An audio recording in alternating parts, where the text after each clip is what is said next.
So, many people go to school, they get good grades, they find a safe, secure job. They work hard every day, they get a paycheck, they pay their bills, they hope for a raise each year. This is the life that most people know.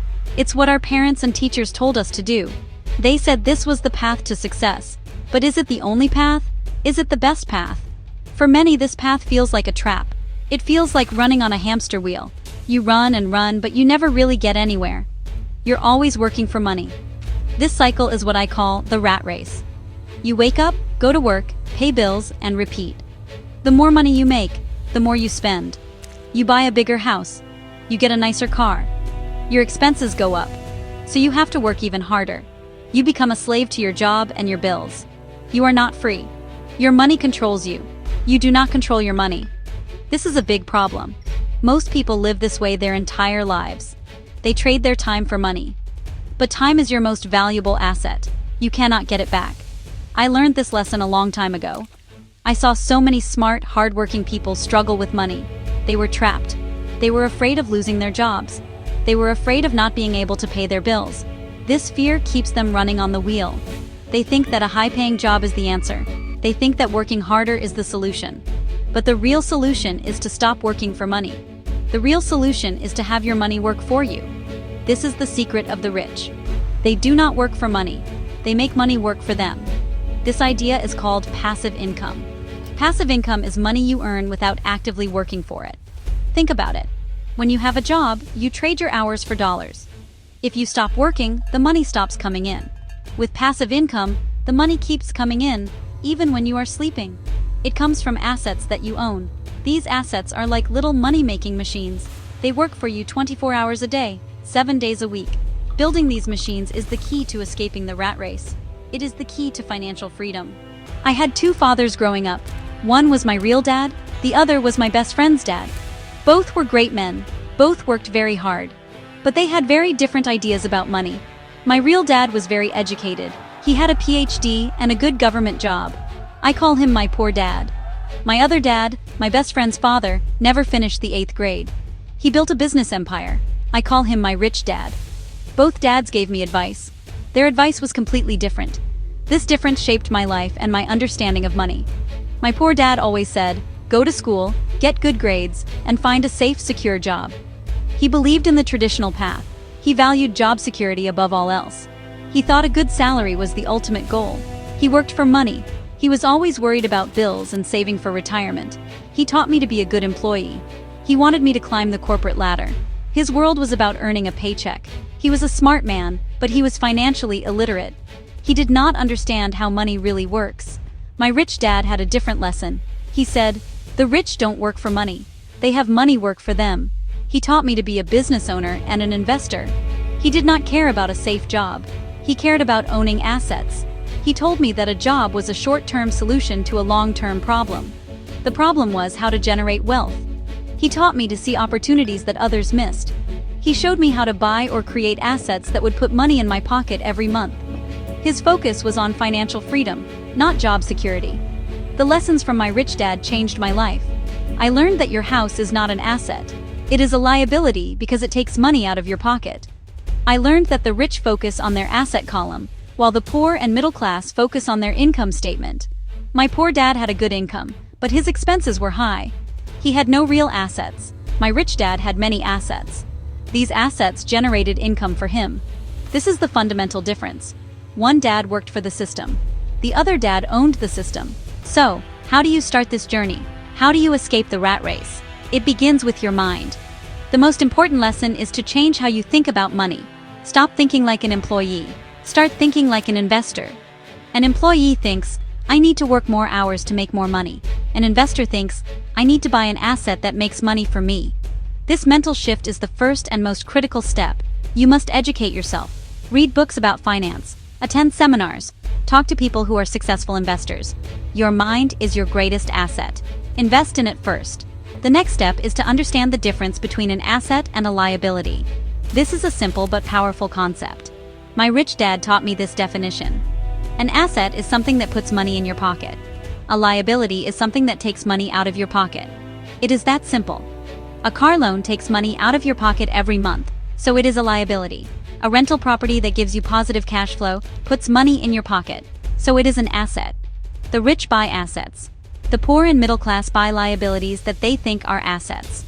Once you understand assets and liabilities, you need to look at your own finances. Create a simple financial statement for yourself. List your income and your expenses. Then, list your assets and your liabilities. Be honest. Most people will find that their asset column is empty. They have a job that gives them income, but they have no assets that generate income. Their money goes from their job to their expenses and liabilities. The goal is to start building that asset column. You must direct your money to buy or create assets. Start small. You do not need a lot of money to begin. The goal is to acquire your first asset. It could be anything that generates passive income. The amount does not matter at first. What matters is the action. What matters is that you have started. Even an asset that makes you just $10 a month is a victory. It proves the concept. It shows you that it is possible to earn money without working. That first small stream of passive income is the most important one. It will give you the confidence and the knowledge to build bigger streams. So, what kind of assets can you build? Well, there are many options. Let's talk about a few simple examples. One popular option is investing in dividend-paying stocks. When you own a stock, you own a small piece of a company. Some companies share their profits with their owners. This payment is called a dividend. If you own enough dividend stocks, you can receive a regular stream of income. It is passive because you do not have to work at the company. The company works, makes a profit, and sends you a check. You are an owner, not an employee. Another powerful asset is real estate. This was my rich dad's favorite. You can buy a small apartment or a house and rent it out. The rent your tenant pays is your income. After you pay the mortgage, taxes, and other expenses, the money left over is your passive income. This is called cash flow. Good real estate investments generate positive cash flow every month. It takes work to find and manage a property, but once it is set up, it can provide a steady income stream for years. You can even hire a property manager to handle the day-to-day work, making it even more passive. You can also create an asset. This is what authors, musicians, and inventors do. They create a book, a song, or a product once. Then, they earn money from it for years. This is called a royalty. Every time someone buys your book or streams your song, you get paid. In the digital age, this is easier than ever. You can write an ebook and sell it online. You can create an online course and sell it to students around the world. You create the product one time, but it can generate income for you over and over again. This is a very powerful form of passive income. The key is to choose a path that interests you. Do your research. Learn about the risks and rewards of each type of asset. If you like stocks, study the stock market. If you are interested in real estate, learn how to analyze properties. If you are creative, think about what kind of digital product you can make. The important thing is to take action. Don't just read about it. Do it. Start small, learn from your mistakes, and keep building your asset column.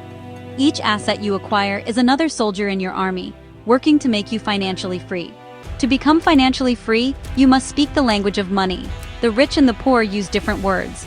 If you want to change your financial situation, you must change your vocabulary. My poor dad used words like job security, paycheck, and benefits. He was an employee, and he spoke the language of an employee.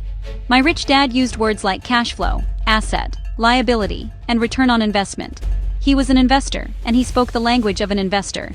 Words are powerful tools. They shape your thoughts and your reality. Learning new financial words opens up a new world of possibilities. Let's define some important words.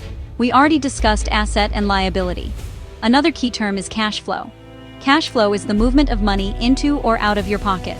Positive cash flow means more money is coming in than going out. This is your goal. You want your assets to generate positive cash flow. Another term is capital gains. This is the profit you make when you sell an asset, like a stock or a house, for more than you paid for it. The rich focus on generating both cash flow and capital gains from their assets. Another important concept is financial literacy. This means having the knowledge and skills to make smart decisions with your money. It is not taught in most schools. You have to learn it on your own. Financial literacy is more important than a high salary. I know many people with high salaries who are in deep financial trouble. I also know people with modest incomes who are wealthy. The difference is financial literacy. They understand the language of money. They know how to make their money work for them. You must make learning these words a priority. When you read financial books or listen to investors, pay attention to the words they use. If you hear a word you don't understand, look it up. Write it down. Use it in a sentence. Discuss these concepts with friends or family who are also on this journey. The more you use this new vocabulary, the more comfortable you will become. You will start to see the world differently. You will see opportunities where others see risks. You will start to think like a rich person, and that is the first step to becoming one. The journey to financial freedom is not a sprint, it is a marathon. It requires patience, discipline, and a constant desire to learn. The story of Ryan and my own story shows that it is possible for anyone. You do not need to come from a wealthy family. You do not need to have a fancy degree. What you need is the right mindset and the right financial education. You must decide that you want to be in control of your financial future. You must decide to stop being a slave to money. Today, October 23, 2025, can be the day you make that decision. The first step is always the hardest. Fear and self-doubt will try to stop you. You will hear voices in your head, and from people around you, saying it's too risky or it's impossible. This is the noise of the rat race. It is the sound of people who have accepted their fate. You must ignore this noise. Focus on your goal. Start with one small step. Read a chapter of a financial book. Open a brokerage account. Analyze one rental property in your area. The action itself is what builds momentum. Each small success will build your confidence. Remember the lessons. Pay yourself first. This does not mean putting money in a savings account. It means using a portion of your income to buy assets before you pay your bills. This forces you to be creative and find ways to cover your expenses. It prioritizes building your wealth. Keep your expenses low and avoid buying liabilities that drain your cash. Live below your means so you have more money to invest in assets. This simple discipline is the foundation of building wealth. It is a habit that will serve you for the rest of your life. Your financial future is in your hands. No one else will build it for you. Your boss won't. The government won't. It is up to you. Start today. Start learning. Start doing. Find a mentor, your own rich dad, who can guide you. Build your team of advisors. Most importantly, never stop learning. The world of money is always changing. The people who get ahead are the ones who keep learning and adapting. You have the power to escape the rat race. You have the power to achieve financial freedom. The journey starts now. Take the first step.